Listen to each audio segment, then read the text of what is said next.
The stream will begin shortly.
Oh, hold on.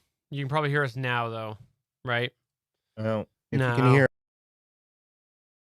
now in the chat, Now you can hear us. You can say hear us now. now. I'm sorry. Say I now. think I was missing something. I'm on my PC on the website and just heard Yeah, you. now you can hear us. Albert just hears us now. Okay. That's why I tested first. All right. I think I'm ready to go, SP. Are you? No. Can I have a few more minutes? I need to start my show notes. Do we want to talk about this or like about geek stuff, or should we just do better podcasting? I'm all for better podcasting. I'm ready to go. I've got those show notes done. By the way, tomorrow, Better Podcasting live chat. Come join us. That's 5 p.m. Pacific, 8 p.m. Eastern at geeks.live. And Thursday at 7 p.m. Eastern, I will be streaming the Loki finale, or our take on the Loki finale, at geeks.live for Legends of S.H.I.E.L.D. I might have to actually watch it this Wednesday. I think I will do it. I'm going to come on the show if you want. I make no promises because, I'm usually by myself that day. So, yeah. Thank you for the invite. Well, though. not by yourself. No. You're the singular parent left in the house. The singular parental unit at the time. So, do I like to go deep? Well, if you play your cards right, Sungas. Maybe. Is he referring to maybe deep in the ocean? That's what I going was down talking to the about. I was talking big about trench? if you wanted to come visit me here on the island sometime, we could go for a swim, maybe. I've never done scuba diving, but I thought, why not? We give it a try together first time. Since this is Shark Week over on Discovery, and our pal Cody Goff has a Discovery-based podcast, and they are celebrating Shark Week. Are there any sharks around your island? Technically, yes, but not really. Now, wait a minute. That sounds like a yes to me. I hear in certain places there are, but only the places that Suncast will go swimming? That remains to be seen. We'll see how nice he is. Again, if he plays his cards right. No. All right, let's do this here. We'll do this here. We also, by the way, heads up for everybody, we got a bit of a loosey format this week because we want to dance a little bit on a topic. A couple topics, actually. Yeah. I'm just trying to see. Where's my chat? There it is. Okay, cool. I like to pull up the actual Twitch interface so I can see who's in the chat. And you know what I'll do? Just because we're only 5 minutes late and, we're entertaining, I'll do a tweet while we're waiting. Okay. One thing I will tell you, since we're talking about sharks, is that the sharks in North Carolina were a factor in my son wanting to leave North Carolina. He went to school in North Carolina. He surfed in North Carolina, right there on the shoreline, and he decided he didn't want to be anywhere near those sharks. So he left the coast, and sharks were Part of it, there was also other reasons, but sharks, I mean, he'll still talk about it today. I'm like, "You miss surfing?" And he's like, "No, I do not miss the sharks." uh, all right. I think I'm good. Well, All right. not good. I'm ready to record. Yeah, well, that's fair enough.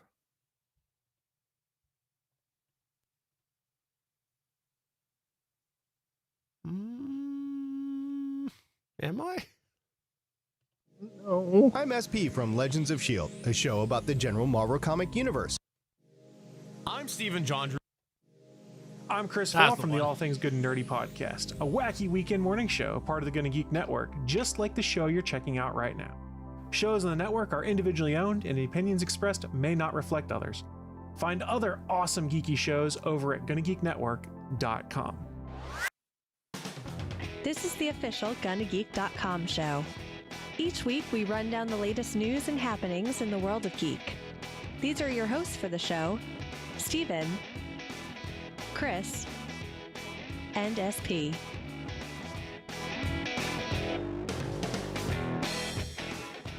Welcome to the 373rd ep. Oh, I forgot to fix those. One sec. I was going to say, Sorry, everybody. We had a bit of an issue here, and I forgot to fix the solo shots. I blame Bill Gates. You should. That's what we should blame. Is this the one here? There it is. Okay. Copy. Paste. Got my pasty on. No comment? You gonna leave that one alone? Oh, weird. Yeah, I'm Oh, the you're- one who sent you the video of that Super Bowl halftime. It was a long time ago. Yeah.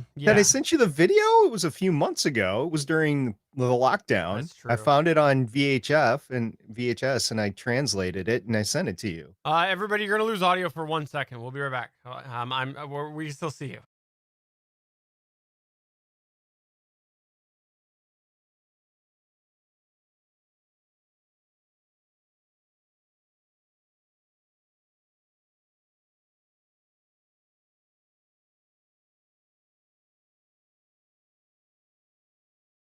There we go. I think that's better. Yeah, All looks right. better. Let's do this again. Let's do it Yeah. again. This is the official GonnaGeek.com show.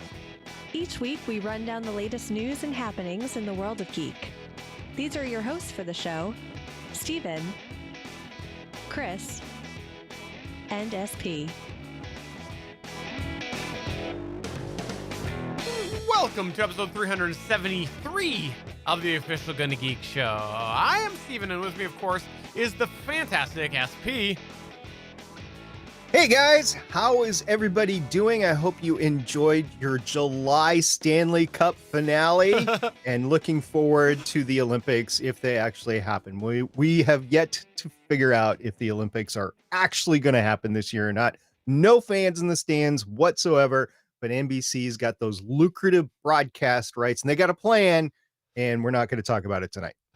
Oh, yeah, that is a whole other conversation. Chris can't be here this week, but I should be back next week. But here's the thing. You're looking at your iPod Classic and you're going, wow, 2 weeks since these guys were here? And I guess 3 now. And I can't believe they're back. I thought that they just ran away. No, we did not run away.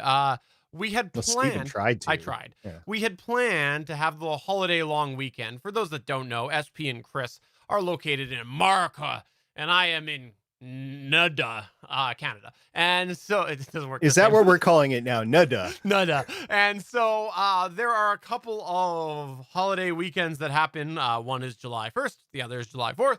And so we were going to take the Monday off there because it was sort of a long weekend for a lot of people. So that was planned. And we were going to tell you about that the previous week, which was going to be a show that was recorded on Monday, the 28th of June. But here's the thing. We're in the middle of a massive heat wave when that happened. And so we decided to cancel this because my studio gets very hot. I was afraid of equipment dying. And so, yeah, we just didn't do 2 weeks in a row. Sorry about that. Thank you, though, for coming back this week. I should have had you check your processor heat while we were recording Better Podcasting the next day because literally you booted up the machine we recorded, you brought it back down. I would have, from a tech geeky standpoint, I would have loved to have known the temperature of your CPU at the time that we stopped recording. That would have been good. But yes, we are here to talk about geeky stuff. If you've never checked out the show before, we run down some of the latest geek news items that tickle our fancy and give our thoughts on it and share some thoughts. But this week, we're going to start off with what is a little bit of a longer one, and we'll see how the night goes from there. All right. So for those that have been, Sorry, I pushed the button already. I pushed the button. that's good.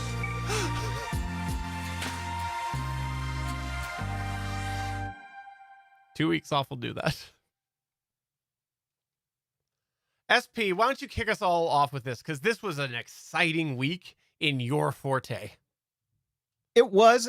Honestly, it wasn't as exciting as it might have seemed, but it was exciting nonetheless, and we'll get into why.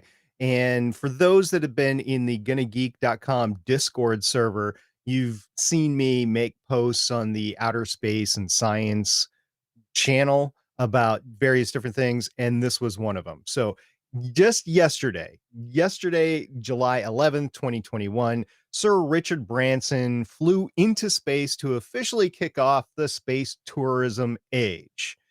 Well, we'll talk about that later on too, but let's talk about what happened first. A highly choreographed event hosted by none other than Stephen Colbert on Sunday, July 11th, 2021, was live streamed on the internet and spotlighted Sir Richard Branson's Virgin Galactic inaugural passenger carrying trip into space aboard the Unity 22 mission. Virgin Galactic's VSS Unity was released from mothership VMS Eve over the skies of New Mexico at 46,000 feet altitude above sea level and used a rocket, a hybrid rocket, to climb to an altitude of 282,000 feet above sea level, or a little over 53 miles high, or for you Canucks in the audience, 86 kilometers, before it glided back to the Spaceport America, which is close to Truth or Consequences, New Mexico. And that is something that's been there for over a decade.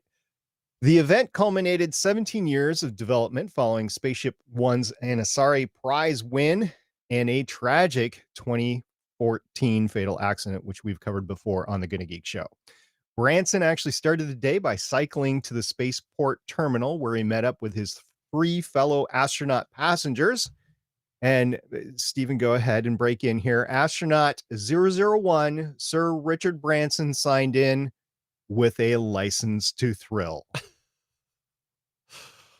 What do you mean a license to thrill? I don't know. I think he was just trying to be entertaining or whatever. And he was doing the gag of 007 with the astronaut 001, but it fell flat to me. Did it fall flat to you? Well, I'm just still trying to figure out, do I order these online? Do I have to go to my local DMV? Like, where do I get this license to thrill issued? Because I've been trying to thrill people for a long time, and that must be why I'm failing at it.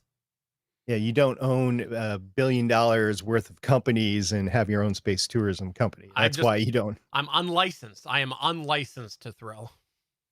Thank goodness for that.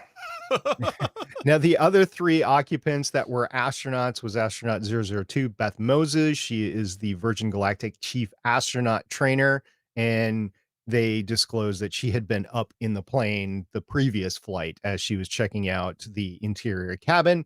Astronaut 003 is Colin Bennett, who's the Virgin Galactic lead flight operations engineer, and astronaut 004, Chershia, I believe, Bandela, and I just butchered her name. I'm so sorry. She is the Virgin Galactic Vice President of Government Affairs and Research Operations. For those that don't know, Virgin Galactic has been selected to do some weightlessness scientific experiments during their future flights.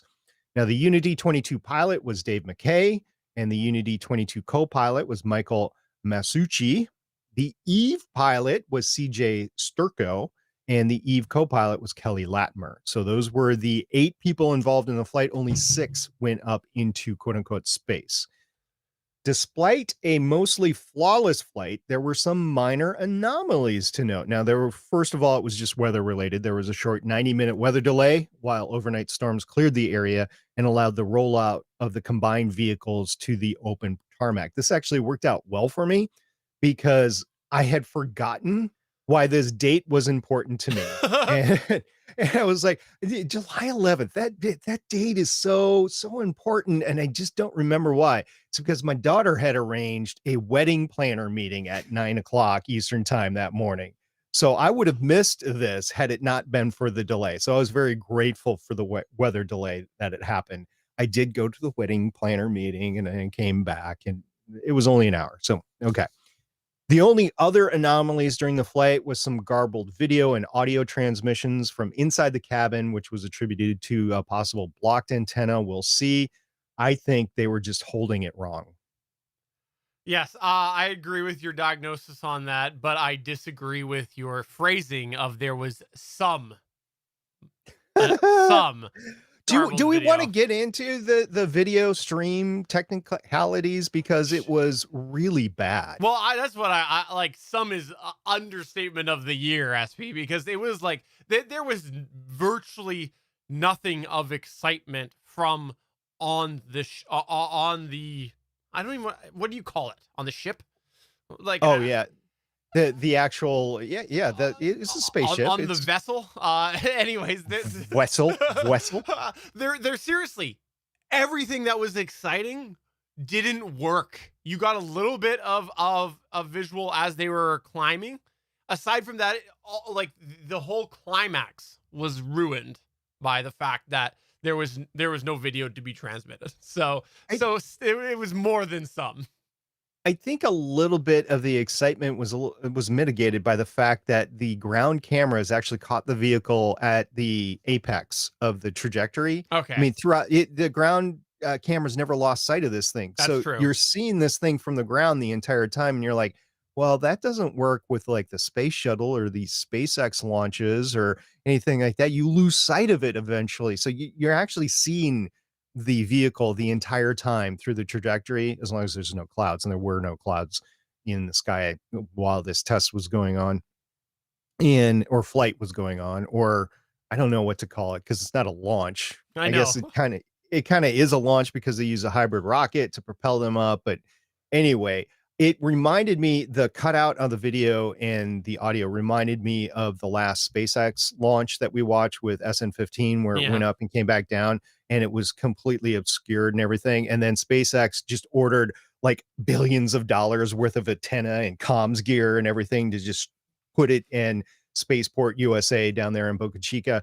And you know that they don't want that to happen again. But I don't know if Virgin Galactic is going to be able to spend the amount of money to do this, because in relative money terms, this is kind of a fly by night company versus like the SpaceX $1 billion sort Right. of company. So I don't know what kind of communication we're expecting in the future. They did say multiple times from multiple people that everything was being recorded on board and they would release it later. It's been a day later. I haven't seen it released yet, but I haven't been looking for it either. So Well, there is a strong possibility, though, that it all has to do with people were speculating that this was maybe a little rushed compared to where the original plan was, and maybe it was bumped up a little bit because of the whole controversy, which we'll talk about a little bit later. And they wanted to be quote first and all that. So clearly, they just didn't get a chance to finish the CGI render. fair, you flat earther, you. So Richard Branson said himself that it wasn't a competition with Jeff Bezos. We'll get into that a little bit later. One could argue one way or the other. Okay, so during Pretty the flight, terrible business person if you're not trying to be competitive. Like, I'll just throw that out there. But again, we can get into that in a bit. okay. So during the flight trajectory, the passengers experienced about 5 minutes of weightlessness, which they could unbuckle and float around the cabin. We did get some garbled video of them flailing about the cabin. I can't say floating or doing acrobatics or anything because it was so choppy. All we saw was like single frames every like 5 seconds when they were showing them. So they did experience weightlessness. And if you do have the fortunate opportunity to be on one of these flights, you can have about 4 or 5 minutes of weightlessness, but then you got to get back in your seat and buckled in because you're going to need to. Oh, way to go, Stephen. Stephen is mimicking that he is weightless in his very hot studio in Canada there. Okay. There was a controversy, multiple controversies, but there was definitely a controversy around this flight. And it has to deal with the definition of where space begins. And since we really haven't talked about the technicalities of it on this podcast, I wanted to be able to go over it so everybody would have a good baseline on where space begins. So the government entities of the United States, including NASA, the Federal Aviation Administration, or the FAA, if you prefer that, and the Department of Defense, or DoD, which means the Air Force, Space Force, Navy, Marine Corps, everybody like that, all recognize 50-mile high altitude as where a person or a serviceman included in the DoD can fly to that altitude and earn their astronaut wings. However, the international recognized altitude of 62 miles or 1,000 or 100 kilometers. It's known as the Kármán line, and it's recognized as the international boundary to space. The 50-mile line is backed by such people as Jonathan McDowell, who is an astrophysicist and satellite tracker based at the Harvard-Smithsonian Center for Astrophysics. And in 2018, he made the case for the 50-mile line in a paper. Now, in the middle of the 20th century, Hungarian-American physicist Theodor von Karman proposed that space begins where the forces of orbital dynamics exceed those of aerodynamics. He placed that line at 100 kilometers and came more or less via a rough order of magnitude argument. McDowell wrote in the 2018 study, after all, 100 kilometers is much closer to the mark than 10 kilometers or 1,000 kilometers. But the actual boundary by von Karman's original definition lies somewhere between 70 and 90 kilometers, or if you're American, 43 to 56 miles of altitude. This was calculated by McDowell. So 80 kilometers or 50 miles is a good approximation of this nebulous marker, especially considering that it represents a sort of point of no return for satellites. What does this mean? Spacecraft whose elliptical orbits take them lower than 80 kilometers do not survive more than one additional loop around our planet, McDowell noted, whereas craft that stay just a few kilometers higher can remain aloft for days or weeks. Now, they will eventually come down, but it's a more sustainable orbit. Okay, so that is the definition on the 50 miles versus 62 miles. Are you okay with that, Stephen? Makes sense to me. Okay. Now let's move on to just a couple of days ago. Prior to Branson's flight, which is on Virgin Galactic, their space tourism competitor, Blue Origin, released an infographic detailing the differences between the two experiences, and the definition of where space began was one of the key points cited, as well as vehicle type, size of windows, availability of an escape system, ozone layer impact, and flight history. After the post, the Blue Origin Twitter account both wished Virgin Galactic a great flight and gave a congrats after the flight. And Bezos himself complimented Branson and his team after landing, posting a note to his Instagram saying, "Congratulations on the flight. Can't wait to join the club." Okay, so they made nice after the post went out. However, it was pasted all over. I found it within minutes. I sent it to you, Steven. I sent it to Chris, and I was like, oh, somebody just talked some smack here. And literally then there was headlines of articles online basically that said the same thing. Somebody was throwing down some stuff. So yeah, you were talking about competition. This is definitely a competition. Yeah. They both will eventually give you the same result. If you're looking for that weightlessness experience to see the curvature of the Earth, they both will be about the same amount of time in the capsule on buckle, just floating around. One will be a little higher than the other. Blue Origin does go above the Kármán line when it goes up and down, and it's from a rocket that takes off from the ground, versus Virgin Galactic is shot from an airplane, kind of like a cruise missile. It's just released and then goes up in flight once it kicks off its rocket. So, okay, there's differences, but I want to see what the price is for a Blue Origin flight, which has not been announced yet, versus the flight of a Virgin Galactic flight, which is 250,000. I want to see that difference. And until we see that difference, I can't make full comment on this infographic because it doesn't take into account cost. 250,000 versus what? How much is Blue Origin going to cost per seat? It's going to be $1 million. It's going to be $2 million. It's going to be $50,000. Who knows? We'll see. All right. Can I just jump in about that whole debate thing? I do think that this is something that needs to be considered, because we're not in a government serving their own purposes need anymore. We're now in the private sector, and the people are paying for a service. And so whatever that definition ends up being needs to be clearly defined to the customer. This is with any service. You look at telecoms, right? There's always one telecom that goes and is like, we got the best cellular network. And then court case goes and they're like, no, actually, we got to revise that, put a little asterisk on there, right? And so now that they're selling a product, I do think that this has to be considered. And there's going to be variables, because obviously it's a product being offered out of a certain geographic location. However, it's probably going to serve an international base for obvious reasons, which includes both your customer base is going to be have to have a target of international customers, as well as the fact that you're going to space. So I think that this is a valid question that needs to be asked. And I'm not trying to go against anything to do with, the US's decision and people who have got their astronaut wings and all that stuff there. Like, that's fine. That's a US organization issuing those about a US standard.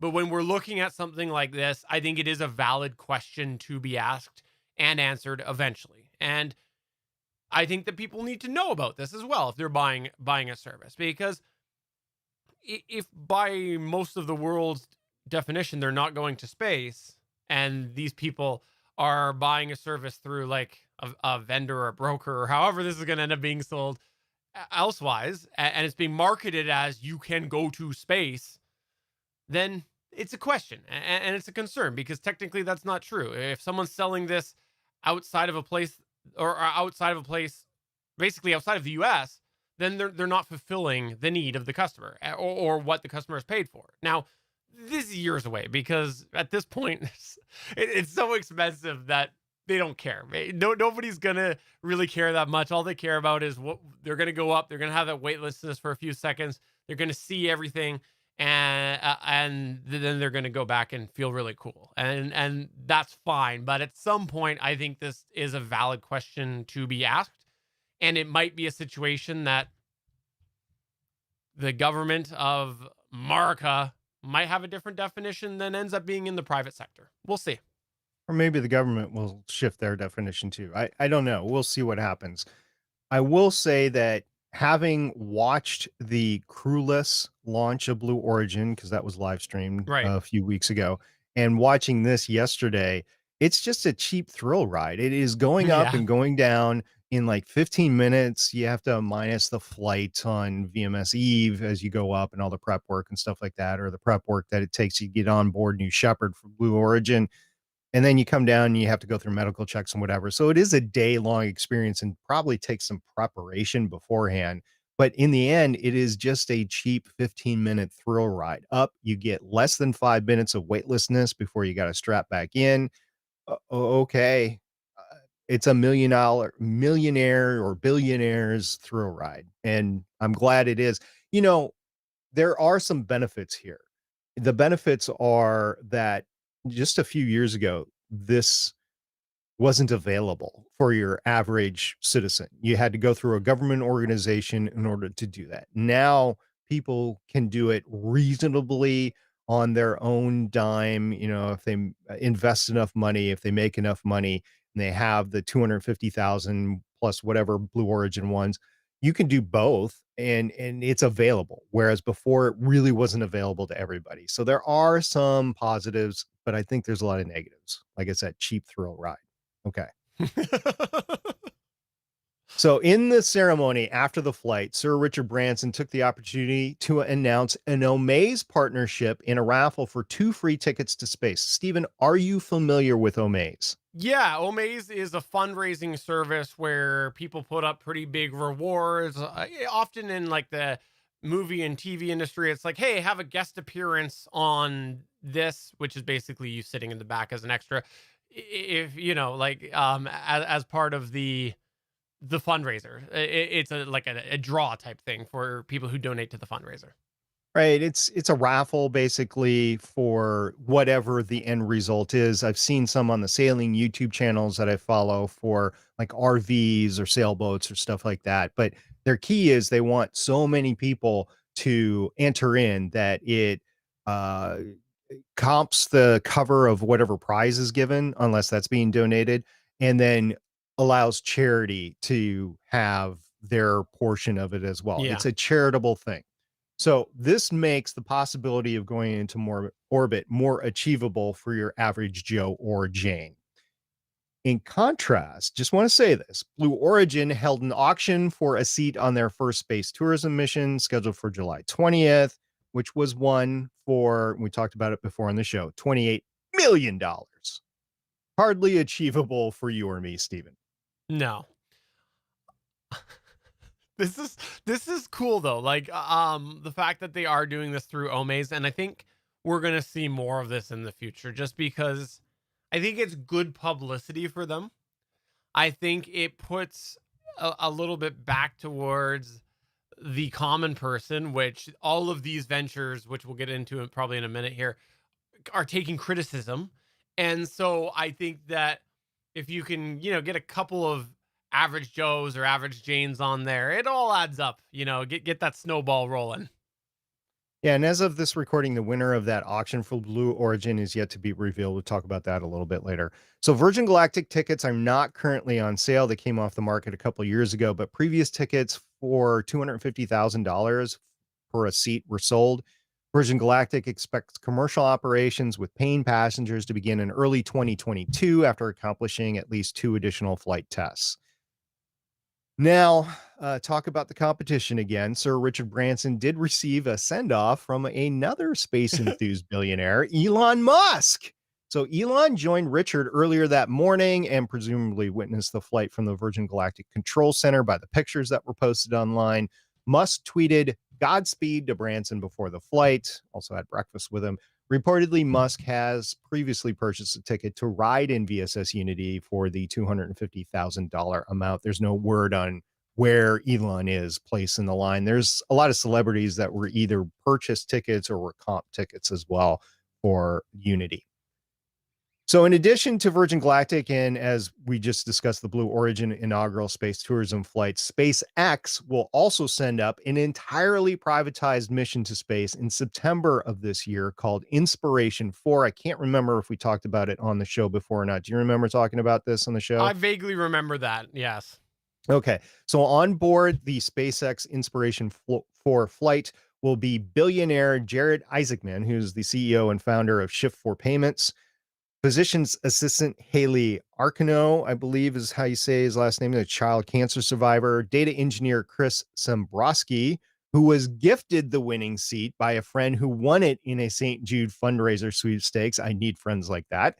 And geoscientist and science communication specialist Sion Proctor, who won the seat in a Shift4 shop competition. Now, Inspiration 4 was named to commemorate the 4-person crew and their associated pillars of support for St. Jude Children's Research Hospital. The crew of Inspiration 4 will receive commercial astronaut training and become the first people to complete a space flight with no direct government agency oversight. So it's important to note that this is technically a space tourism sort of thing led by billionaire Jared Isaacman, but it's also, again, charity-based, where there has been a lot of money raised for St. Jude in the process. As for the upcoming, yeah, go ahead. No, Let's talk about I was just gonna say, actually, just go ahead. That's fine. Go ahead. Okay. As for the upcoming Blue Origin flight on July 20th, so far the crew consists of Jeff Bezos, his brother Mark, the charity auction winner, which is still not disclosed, and this is new since we talked about it last time, the 82-year-old Wally Funk. Now, Wally Funk is a fabled Mercury 13 member. And if you don't know anything about Mercury 13, we haven't talked about it whatsoever. It was a privatized all-women astronauts training group at the same time that the Mercury 7 were happening. So she is still around, and she's never flown in space. Funk will will earn the distinction of being the oldest person in space because John Glenn was 77 when he rode the space shuttle into orbit on STS-95 in October 1998. So until there's somebody older than Wally that goes up, she will be the oldest person in space after this flight goes on July 20th. That is so cool. It's very cool. I like the broad variety that we're seeing out of some of these first flights and first things that are happening, just because obviously there's still so much money involved, but I just like that we do have a variety there. Like one of the people, don't remember who it was on the current one, she was only 34. Like and now on the other end of things, you've got here 82. It's cool. I know different, we were just talking about Virgin a few minutes ago. This is now Blue Origin, but it's cool. So there has been no announcement for the final 2 of the 6 seats that New Shepard is going to have. So let's talk a little bit about space tourism history.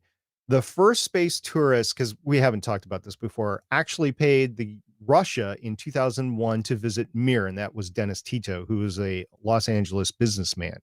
Now, technically, you might say that there were 2 other space tourists before him. They were Russian private citizens, or they were private citizens who also visited Mir, which was the previous space station to the International Space Station. It was owned exclusively by Russia. It was called Mir. If you watch the Armageddon movie, there is a mock-up of what Hollywood decided what Mir looked like, which eventually exploded, and there was a crazy Russian on board. But Mir did play a part in the first space tourism with Dennis Tito and these 2 other private citizens that didn't pay. They didn't pay, though. So we don't know if we should label them space tourists or not. And there was a British citizen and a Japan citizen included in there. And up until 2009, there was an additional 6 space tourists. 1 went twice. There was a South African, several Americans, well, 1 American, and then 1 Iranian American, 1 American that was originally a Hungarian citizen. He went twice, and British American. And the last one until yesterday. So the last space tourism that happened until yesterday was a Canadian who is the founder of Cirque du Soleil. He went up in 2009. He was the last one for about 12 years there. What do you think about that, Stephen? Yeah, that I remember that vaguely. I should remember better than that, but I vaguely remember that. And I think that it's kind of neat that all these things happen, all the space tourists, but this was space tourism on things that were not meant for space tourism. And to me, that's a huge definition difference. Is yes, they paid to go on things like the Soyuz, but these that we're talking about today, and this is one of the reasons I'm so excited about it, because Blue Origin and Virgin, these are things that are being built for space tourism. And I think that that's a different mindset. What their offerings are different, and it becomes more, I guess, easy to understand what it's going to take to get up there, right? With all of these other things, I'm sure there's back channel discussions about how much do I have to pay. With this, we're getting to the point that it'll be, here's your set price to go up on the space tourist thing. And so that's where I think that the difference is. And it's interesting. So all these trips were in the millions of dollars. Yeah. They were, I think the least expensive one I saw was like 4 million, but that had to been heavily discounted. And most of them are like in the 20 to $25 million range. And there has been, because of the increased traffic and crew size on board the International Space Station, there has been no tourists on board the International Space Station since 2009. So really haven't had any in 12 years. So breaking from the story just a little bit, just to let you know the future upcoming space dates, in addition to Blue Origin's flight in just 8 days now, Boeing's OFT-2 CST-100 Starliner test is not earlier than 30th of July 2021. That is the uncrewed version of their capsule going up to the International Space Station. And if everything goes well, then they will be flight certified to do a test with crew on board. Meanwhile, SpaceX's Dragon has a Crew 3 system or mission to go to the International Space Station, and that is due to launch on Halloween on October 31st, 2021. SpaceX, Which, by the way, I think this is where that version of Freddy versus Jason ended up happening, or it was one of those two movies happened in space. Maybe it was Jason X in space. Was that what it was? Anyways, I think Friday I saw 13th? the original Friday the 13th, and that was it. There was one of those horror movies that happened in space. Friday the 13th in space, question mark. Anyways, it happened. Jason X, it was Jason X. That's how it all happened, I think. Okay. We've been talking about SpaceX's Starship for quite a bit, and its orbital test is scheduled to happen sometime in July, although widely speculated in the industry that will happen in August. They just shipped in a nose cone yesterday that looked pretty rad. I don't know if that's going to be part of the booster test or not with BN3 or not.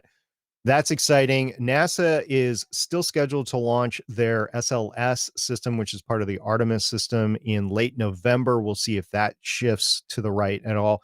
And also, we already know that the James Webb Space Telescope launch is going to shift to the right a little bit from November. Or I think it was originally October 31st, and that's going to shift to the right to November, possibly December, as the launch vehicle undergoes some test launch is first before it's certified to carry James Webb into space. So a lot of stuff going on between now and the end of the year, and it's just going to pick up from there, because you're going to see more and more launches as the nations of the world rush back to the moon on their stopping point to Mars in just a couple of years.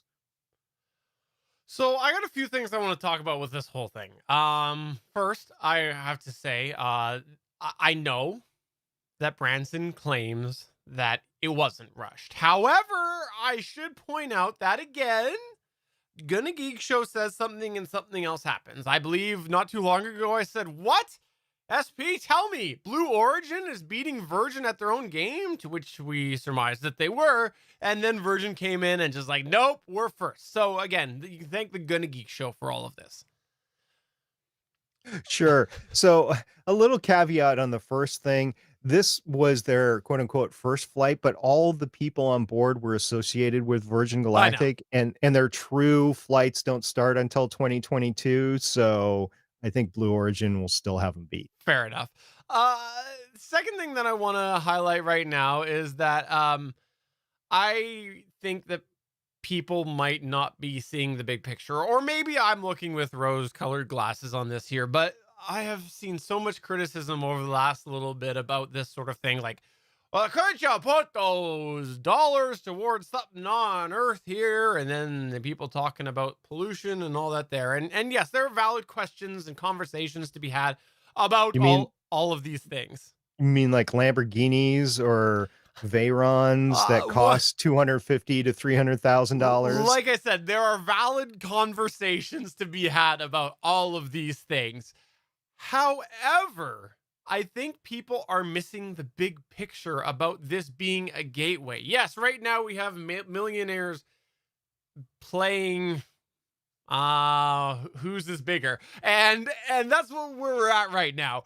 But if this at all becomes a stepping stone, like at all in some level becomes a stepping stone to much faster and better travel around our world, this could be huge. Imagine that this leads to something where instead of flights, you go up, you come down, as SP said on here before, where you're across the world in 20 minutes, right? Like, this could be a stepping stone towards that. But not only that, whether we want to say the definition or what is the definition of space, whether we want to argue that or not, the reality is the level they went to does offer a certain elevation of going to space and potentially some scientific experiments that could be done at there. And if you're not having to sit around and wait to get that experiment maybe approved to go to the space station, or wait for the next SpaceX flight,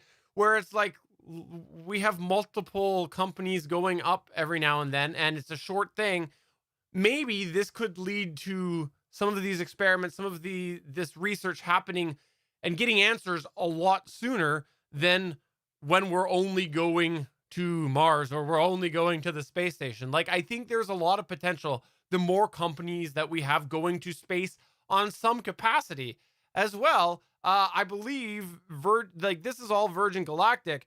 There are also, I think last week was Virgin Orbit, wasn't it? Which is also sort of related, which is launching satellites into space, isn't it? Isn't that what it is, right?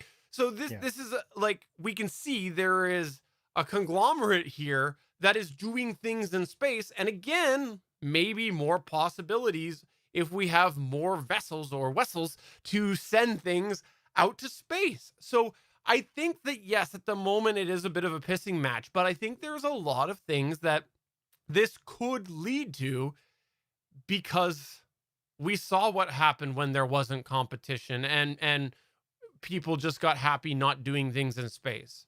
We ended up with just the Soyuz going to space. That's all we had. And now we have the private sector, and throw a fifth in here. I don't care. Throw another billionaire into this pissing match, and maybe we'll get some good takeaways out of this. And so I get the conversations people are trying to have, but also that billionaire isn't turning around and donating money and instantly solving climate problems. Like, there has to be yeah, I'm not going to go too far down that rabbit hole, but it's not like, here's your check, now it's solved tomorrow. I was actually going to mention the environmental impact of rockets, and the fact that that is one benefit that we've seen with this rocket development over the course of the last few years with SpaceX and Blue Origin, whereas their off-boarding exhaust is water vapor. That's it. That's all it is once you burn it off. So that's environmentally friendly, at least.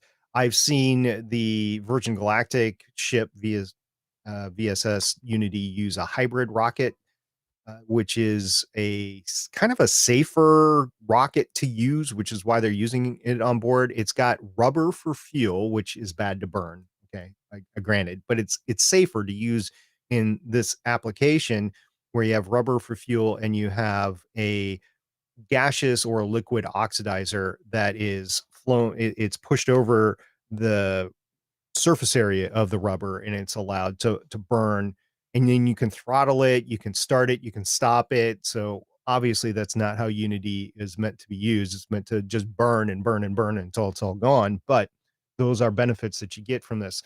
And the last but not least is the fact that all of this competition is driving the cost per pound to orbit down dramatically, and Yes. making space more accessible to more uses than it was before.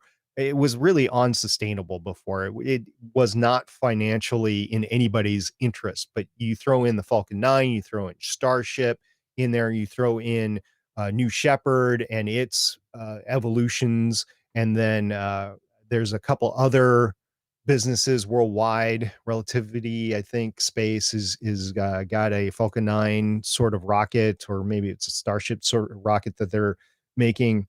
All this competition is leading towards, it's more of a UPS or a FedEx flight to space versus this nationally thing where we can only launch 15 missions a year. What do we Yeah. get? So this is going to make the use of Earth orbit more sustainable. This is going to make sending probes out to the rest of the solar system and the science that we can get out of this more sustainable. This will make putting people on places like the moon and Mars as a colony more possible. I won't even say sustainable, but more possible at this point.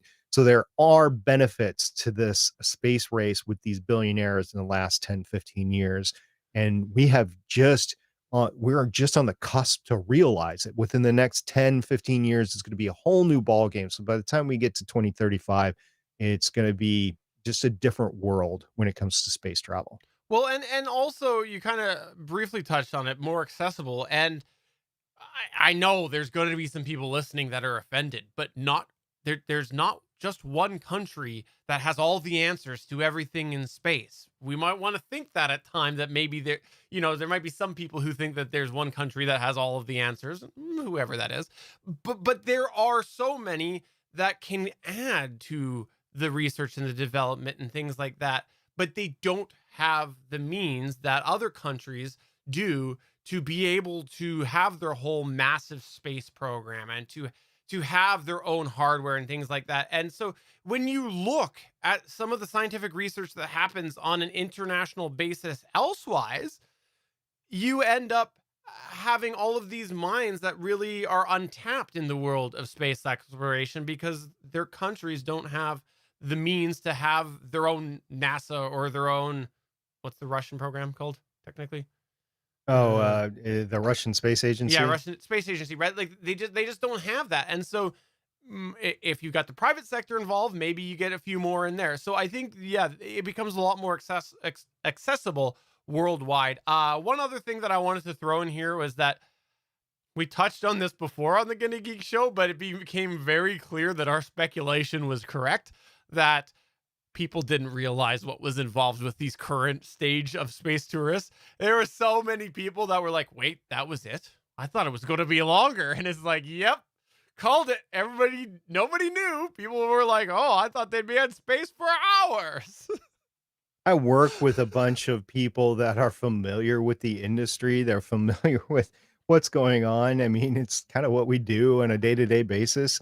And so we get into work this morning, and I was the only one talking about this flight. Nobody was really focused on Virgin Galactic. So I was saying, yeah, remember Virgin Galactic Sunday morning, here's the live stream link and everything.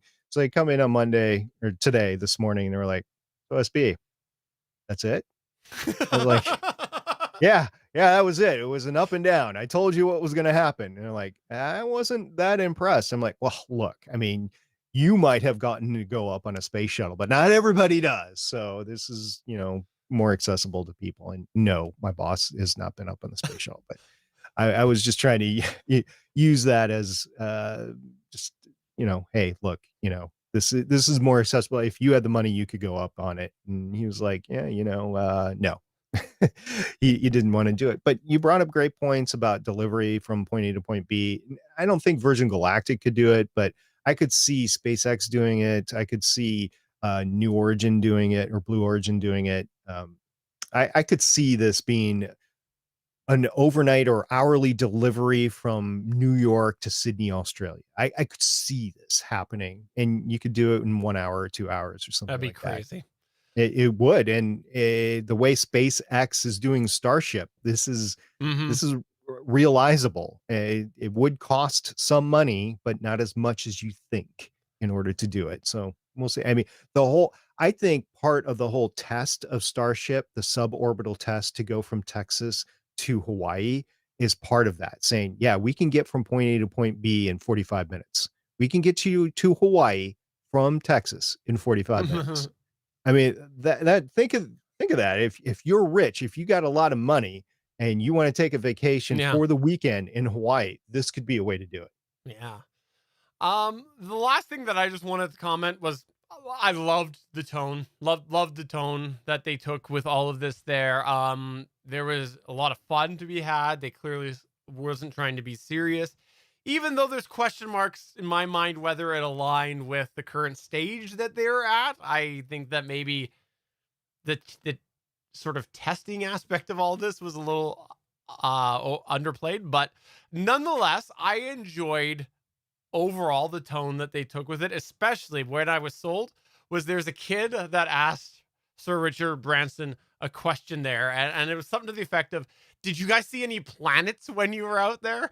And right away, just boom, right there, he goes, Well, actually, I think we had an alien. We saw some aliens out there, and they managed to attach to the craft, and then turned to one of the pilots, and right away said. But I think it was a little rough on the way down, and you managed to shake him off before we got into back to Earth, right? Something to the effect of that. It was hilarious, and I thought that was well played.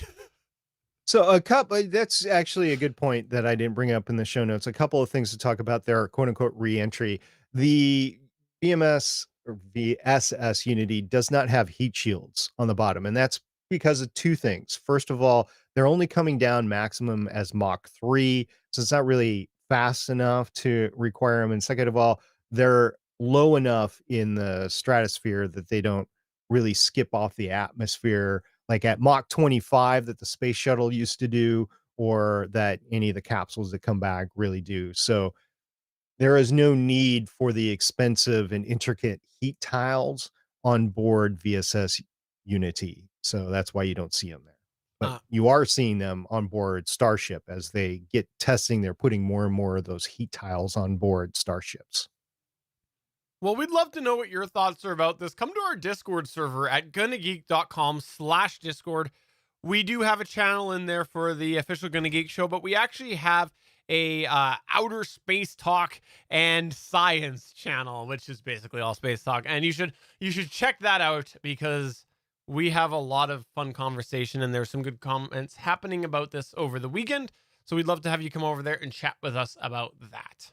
We're going to talk about this again, hopefully in 2 weeks when Blue Origin goes up. All right, well, let's go on to another news point that I've got here, which is just a quick one. It's about Google Meets. The writing's on the wall. I'm just gonna make it simple because we had such a good conversation about Virgin Galactic. It's looking more and more like Google Duo is going away pretty soon. If you didn't know this, Google has a couple different video messaging platforms. One of which is Google Duo, which is the one that's been around for a little while. Very similar to FaceTime, where you put in a phone number and you hit call, and it works really well. And I've used it on many trips and never had a problem with it. And it looks like it's going away because Google Meet, which was sort of their kind of trying to be like Zoom thing, it just added more Google Duo features. Google Meet was always the sort of more professional aspect of the Google video services. Well, you can say that that's done and that's over because they have now added the Duo style filters, AR masks, and effects. Basically, you can be a dinosaur and other random things now during your Google Meet meetings. So this is just seeming more and more like Google Meet is going to replace Duo. And I wanted to mention it right here and right now because the whole Google transition thing from a few products of old has been muddy over the last couple of years. We've been following it. The Google Hangouts thing, which was also a video service, is pretty much gone. Like you could still technically be on it, but like they're pushing people hard now over off of that. So it looks like if you're setting up shop on any aspect of Google, maybe you want to be looking at Google Meet right now. Yeah, unfortunately at work, I can only use Hangouts. So I have transitioned to the chat/meet on my account that we use to communicate back and forth. And unfortunately, yeah, it's not working really great, especially at work. So I've had to go to the URL hangouts.google.com in order to revert back to Hangouts in order to use that as a text chat back and forth. It's just okay. This will work for now. I don't know if long term Hangouts is going to go away, so I don't know what the solution is long term. The other thing that we wanted to touch about here, which is a interesting thing, is Black Widow sales. We're talking box office sales again. Can it be? Can we actually have a news story about that again, SV? This is crazy. Yeah, well, the reason I really wanted to bring up the Black Widow opening weekend numbers is not necessarily the box office, although it did pretty well in terms of post-pandemic time or pandemic time or whatever. You got to remember the last big movie that we got before the pandemic hit was Star Wars: The Rise of Skywalker. And love the movie, hate the movie, love the franchise now, hate the franchise now. It was the last movie before everything kind of shut down that did a big box office number. In fact, I went back and looked. Opening weekend was $177 million domestically. and $373 million worldwide. Nothing has come close since. Well, this past weekend, Black Widow earned $80 million domestically and $78.8 million non-domestically for a total of $158.8 million worldwide, which is, I believe, the most since the pandemic started. I did some research, so we'll talk about that in a second. But this is the real reason I wanted to talk about this. Black Widow, additionally, reported by Disney, earned at least $60 million with their Disney Plus premium revenue. And Disney Plus customers had to pay an additional $30 per account to watch the film.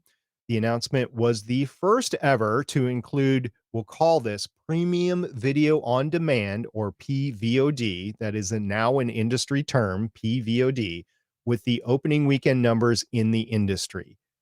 Several weeks after opening, NBC Universal stated that Trolls 2 had earned a total of $100 million in PVOD in the spring of 2020, but nobody else has ever released opening weekend PVOD numbers.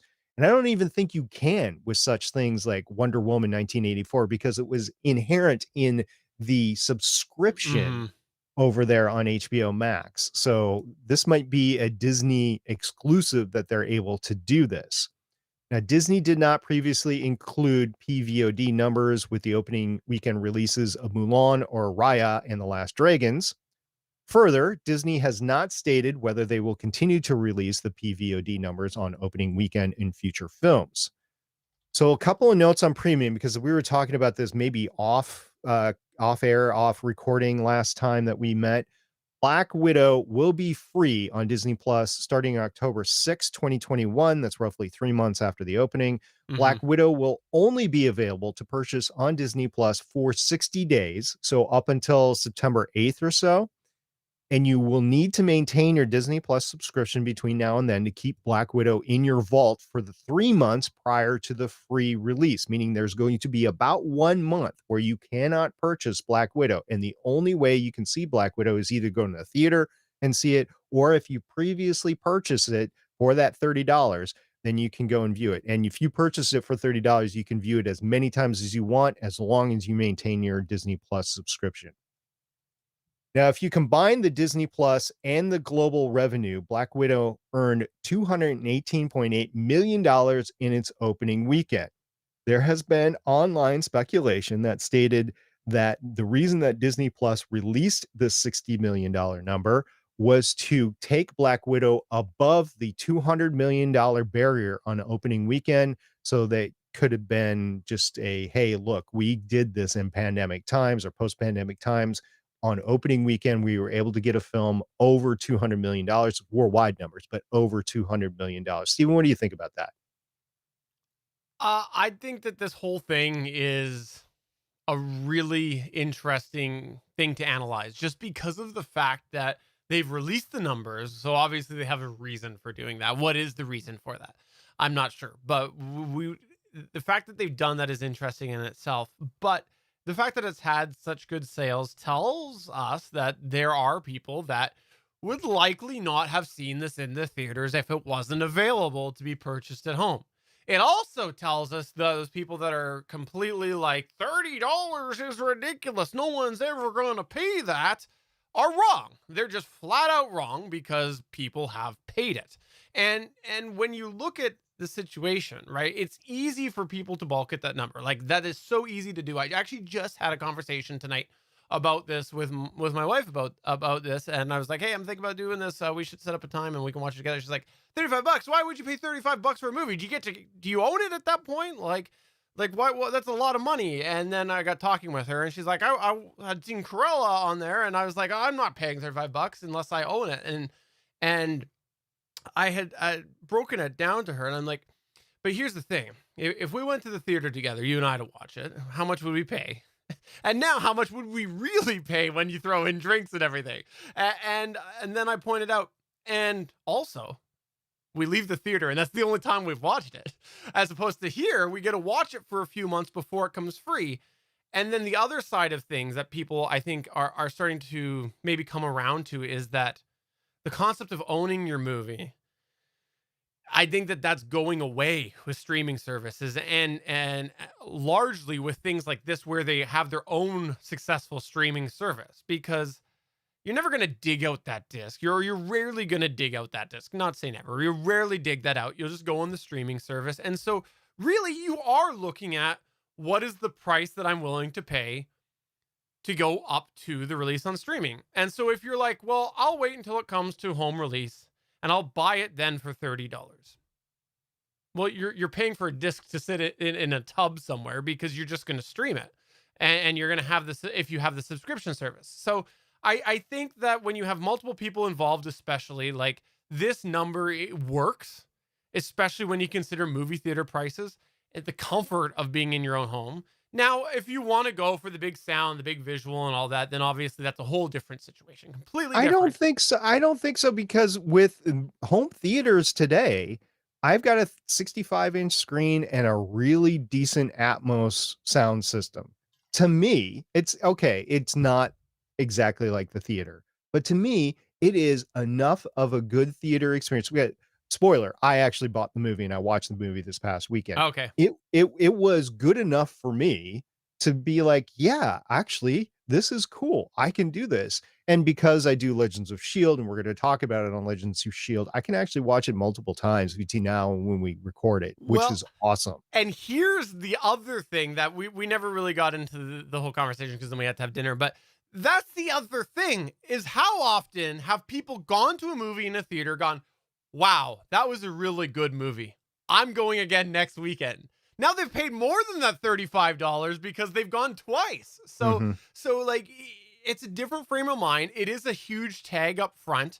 But if you are someone that goes to the theaters, then I don't think that's too terrible. Also, let's be real here. You haven't paid for a movie in the theater in a long time, probably. So over the last year and a half, you probably would have spent that $35 on movies. So. I say, nominally, I'm not in a huge big city. Oh, Big and sorry, cities. just to interrupt, to clarify, the reason I'm saying $35 is because in Canada it's $34.99. Okay. I haven't been in a huge city like New York or LA when the movie theater prices are probably jacked up a little bit. So I could go matinee and I could get away with like $8 maybe for a first run film. But it's probably going to be closer to 12. So either way, if you have 3 people that sit down and watch the movie, which not everybody does, I get it. There's a lot of people that they only have themselves at home. But if you have 3 people to sit down and watch the movie, you're breaking even at that point. And if you watch it, if a 4th person watches it, or if you watch it yourself later, you've now gone over. So 4 watches of the movie, you now have paid for that $30. And that's over the course of 3 months. So you don't have to go back to the theater. You can boot it up whenever you want to. You don't get spoiled. Like if you don't want to go to the movie theater and you just want to wait until it comes out, you don't get spoiled online by any spoilers or what happens in the movie. Now, maybe you don't care about that, but I do. I care about that as far as it goes to Marvel properties.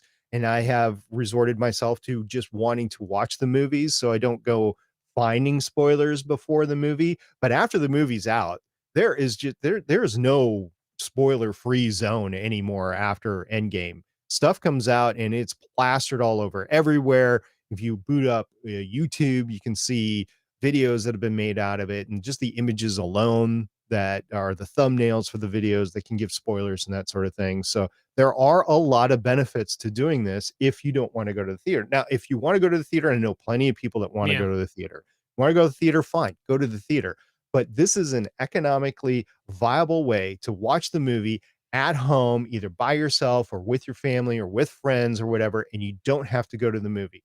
I also have a big, I don't know, I guess it's a pet peeve of listening to people like rustling around during quiet spots in the movie, or eating popcorn, or the worst is when they're going into the candy wrapper bags and it's all sugar and it's all bad for you anyway. Well, this is coming from a 50-plus-year-old, but I love Milk Duds. I go to a movie theater. If you don't have Milk Duds, I don't like you at all. But if you have Milk Duds, you're my favorite theater, because I will buy some and I will eat them, as bad as they are for me.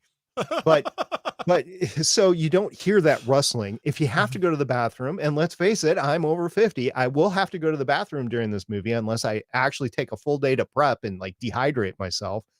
I will miss part of the movie. So Yeah. this way I don't have to press pause, go to the bathroom, come back, get settled again, start it up. I don't miss anything. There are so many benefits to this. The $30 for a movie I really want to see is not so bad. Now, like Cruella, I'm not paying $30 for Right. Cruella. Why would I pay 30? If I had little kids that just loved Cruella, sure, go ahead, but I'm not paying $30 for Cruella. So it only works with the movies you really want to see. I would say the big blockbusters, but really it's whatever you want to see, the big movies that you want to see. So I think it works. I do have some comparisons if you don't have anything else. The last thing I was just going to say about that is I do think that in the current climate of movie theaters and COVID and everything, I think this price tag works because of the things we just talked about, multiple people and stuff. If companies want to keep this long term, and they probably will not, but if they do, I do still want to say that I do still believe this is a little too high, because you are going to get the individual people going, I'm not doing it. I'm not paying $30 per movie, especially when you get into the regular theater release. That's where they're going to start going, I'm going back to the theater. Like I'm going to do that. So I think that if they were to come down a little bit, I think it would be more feasible. Like it would be more have long-term appeal. I think if they came down any more, like if you got down in the $20 range, you're talking about a 48-hour rental at that point. So you Mm. don't get the unlimited watches of the movie over the That's- course of the 3 months until it's available for free streaming That's wherever it's fair. gonna stream. That's fair. Yeah. Okay, so some comparisons. We'll talk about post-pandemic releases. F9, which is the Fast and Furious movie, F9, The Fast Saga, that just came out on June 25th. It earned $70 million domestically on June 25th, 2021. Now, I couldn't get a true international number because it had releases internationally from May 19th through June 25th. It's difficult to do an opening weekend with that. But to date, the film has grossed over $400 million internationally. Another one is The Quiet Place 2. It opened on May 26, 2021, and it had a box office number of $47.5 million. And you can take it up to $58.5 million when Memorial Day itself was included. So it also suffered from the opening dates, May 27th through June 24th. So it's difficult to get that true worldwide thing. But to date, it has earned $279 million worldwide. And then I wasn't interested in this at all, but I know a lot of people were. Godzilla versus Kong, it earned $31.6 million domestically in its opening weekend on March 24th, 2021. And internationally, to date, it has earned $463.6 million. So there is money in movies now. It's nowhere near the $2 billion that we got out of Infinity War and Endgame, but there are movies making money now that this time last year just wouldn't have been a thing whatsoever. What do you think about these post-pandemic releases comparisons? It's interesting to hear these numbers. It's a hard pill to swallow with where the movie industry is right now, but I guess give it time. We'll see things work their way back up again. People get more comfortable again. We'll start having people back in more theaters, and hopefully things will get back to where they used to be. Because I've made it no secret, I'm not a huge fan of, like, I don't have to go have the movie experience every now and then. I don't mind it. It's kind of fun just to go out there, but like, I'd be just fine having that maybe once a year. Right. And I think I'm in the same boat. So we're talking Black Widow earned about $80 million domestically in theaters. I'm not even going to count that $60 million because I have no idea where internationally that Right. 60 million is. I know like you have to have Disney Plus and have the available to do the premium. So I don't even know what countries that's in right now. I know at least Canada, the United States, but I don't know where else it is. So I'm not going to include that. So let's just go with the $80 million and let's do some quick comparisons with the MCU movies. So Iron Man back in 2008 did $100 million. Iron Man 2 did $133 million. The Avengers in 2012 did $200 million, which was the biggest domestic opening of all time to date. You're going to hear that a lot here. Iron Man 3 in 2013 did $175 million. Thor, The Dark World, that lovable movie that everybody just loves of the MCU in 2013 did $86.1 million. So slightly more than Black Widow. Captain America, The Winter Soldier in 2014 did $95 million. The original Guardians of the Galaxy did $94 million. Avengers Age of Ultron was a slight disappointment at only $191 million.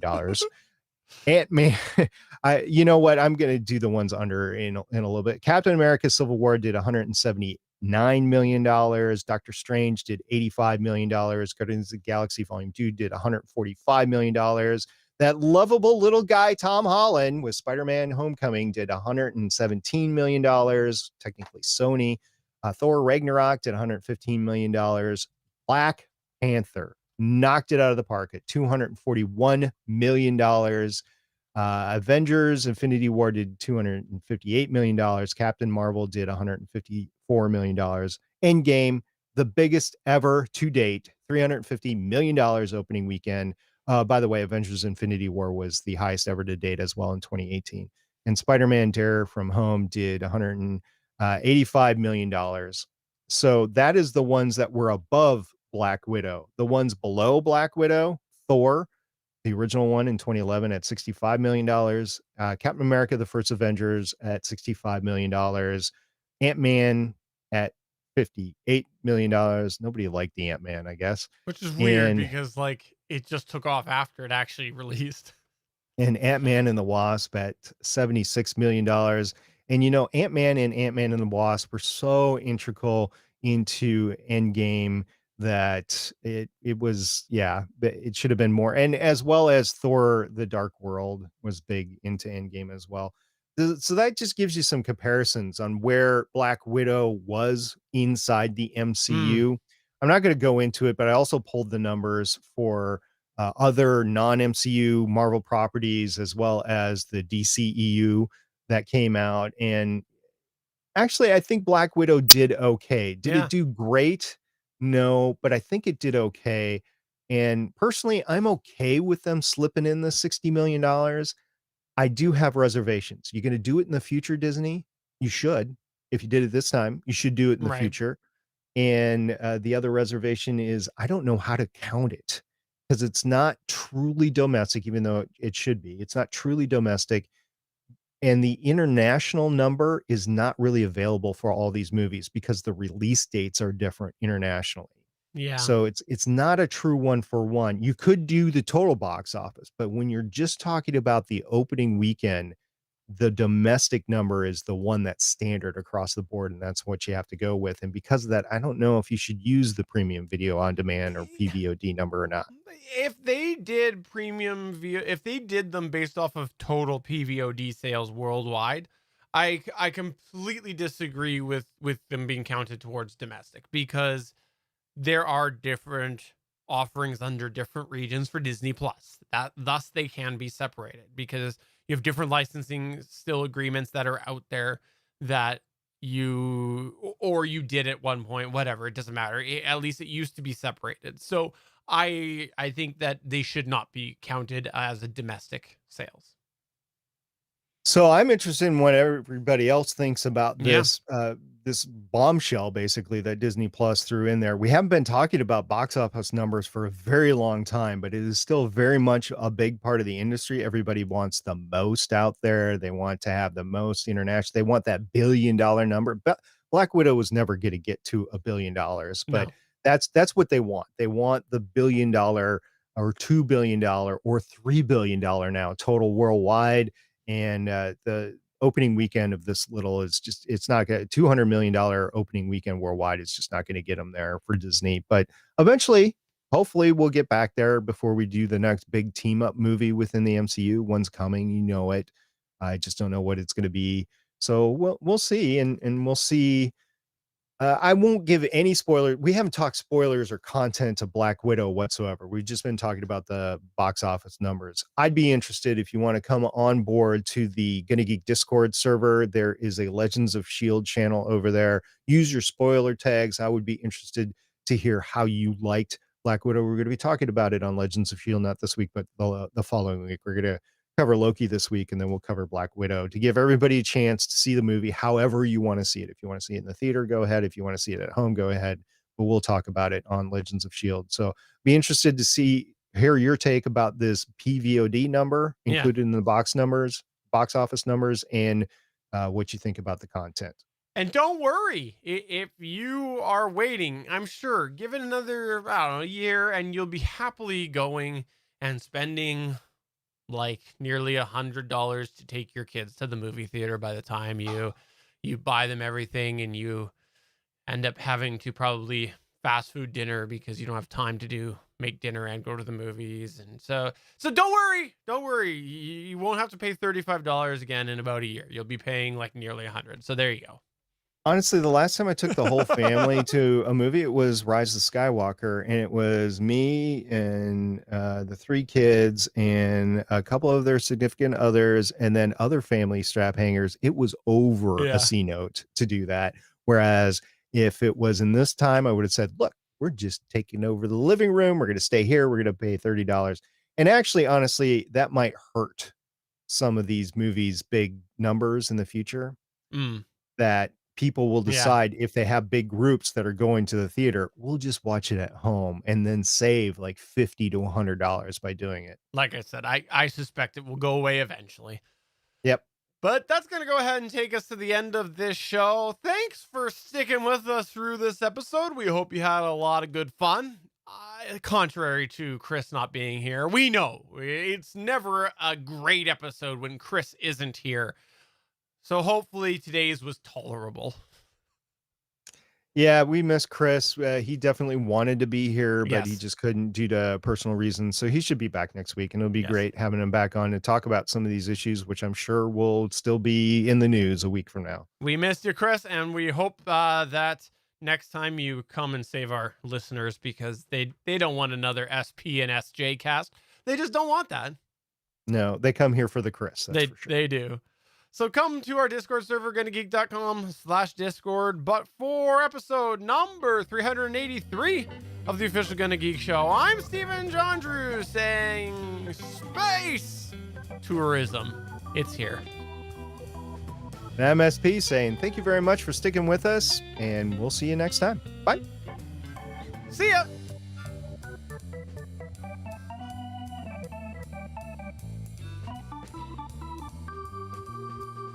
My button's missing. There it is. Bye. You know, this organ reminds me of a hockey organ Yes. way up in the bleachers.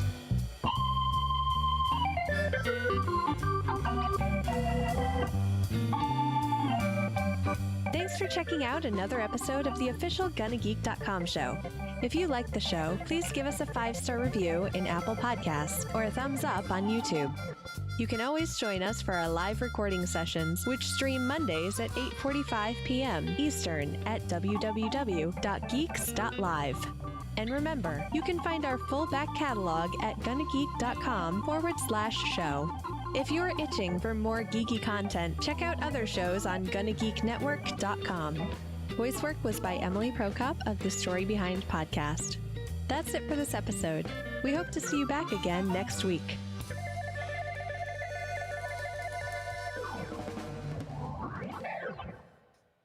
Hey, I got to redo the opening. So can we do that? Hello and welcome to episode 383 of the official Gonna Geek Show. I am Steven, and with me, of course, is the wonderful SP. So great to be back here recording Gonna Geek after a couple weeks off, and I just can't wait to get into lots of great topics this week. Awesome, thanks. I think I'm pretty sure I said 373 at the beginning. Okay. Yeah, I think I did. So You could have just dub yourself in saying 383. I Nobody probably would have could've. noticed. Yeah. Yeah. Yeah. Welcome to 383 of the official Gonna Geek Show. You could have just did a swipe right there and you would have been fine. Let's see. They're talking about putting the projector in a screen outside you've done to that. screen the movie. I have done it. I actually was the Friday night. So I purchased the movie on Friday. Okay. I thought about, you know what?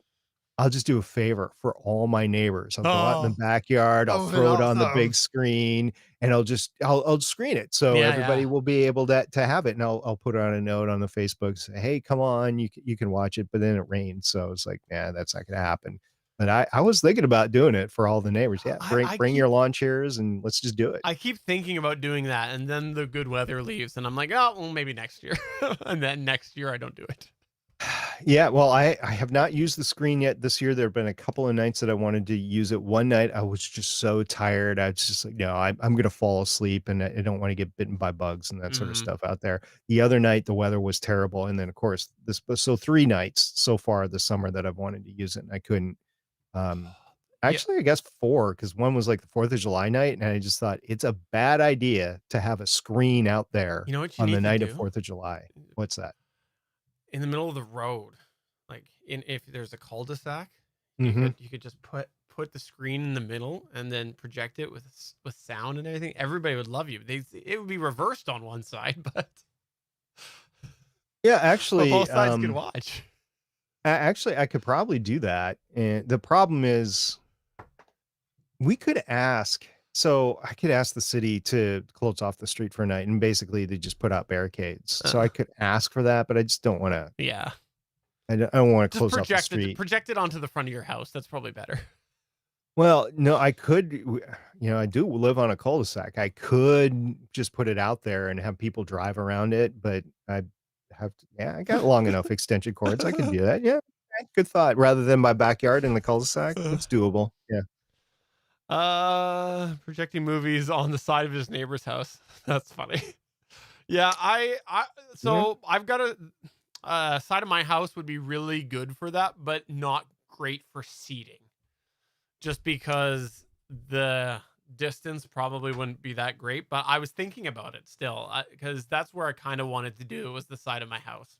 But A bunch of people actually do it Halloween night. They stream either scary yeah, stuff yeah. or movies, like good Halloween movies, on their garage doors. And that's all over the neighborhood. So I know there's a lot of people with projectors. So it's entirely doing it to a garage. Most of the garage doors in my neighborhood are white, not all of them, but most of them. So it makes a decent screen, but it's indented. So if I'm watching something like Black Widow, which does have some great CGI in it, and I won't Mm, spoil anything.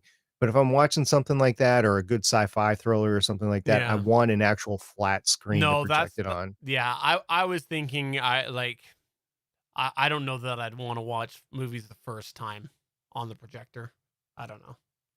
If you have a good 4K projector and a decent sound system, why not? That's true. Yeah. That's a fair point. Also the bugs situation. Yeah, bugs do love me. Like I was out there this past weekend and Do instantly you they're flying around me and not my wife. Maybe it's do you because I th- don't shower, but do you throw down just bug treatment on your lawn? no. Okay, well that's part of it, I Yeah. guess.